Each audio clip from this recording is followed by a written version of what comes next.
Grazie a quello che fa. Grazie a lei di ricevermi, grazie a lei di quello che dice e che fa. Senza di lei non potremmo fare neanche il nostro lavoro. Filippo Grandi is the head of the UN Refugee Agency. He often works in countries experiencing a migration crisis. During his visit to the Vatican, he offered his praise to Pope Francis and his defense of the dignity of refugees.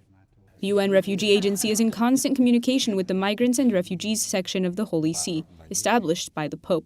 Grandi held a number of meetings in Rome with Italian authorities to discuss the current migration crisis.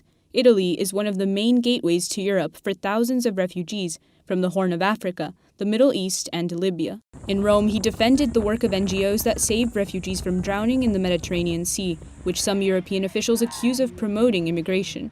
Sono completamente in disaccordo. I completely disagree with any attempt to penalize NGOs for what they are doing, which is important and vital work. And I will say it again because I still hear it said that saving people at sea increases immigration. There is no statistical demonstration between these two aspects of the phenomenon. There were periods when there were fewer rescues at sea and the flow of refugees continued, and vice versa.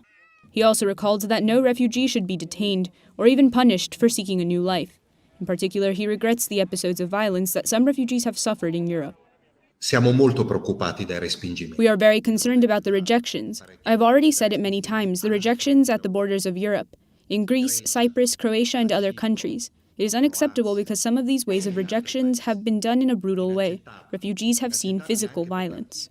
The UN Refugee Agency estimates there are some 80 million refugees worldwide, the largest number recorded since data has been collected on the subject. Caravans of migrants and refugees continue to flow into the Americas and into Europe.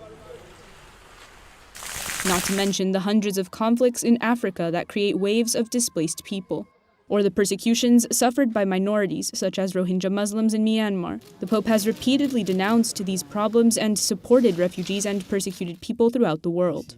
In February 2016, he visited the border between Mexico and the United States. In April of that same year, he traveled to a refugee camp in Greece and brought several of its residents to Italy.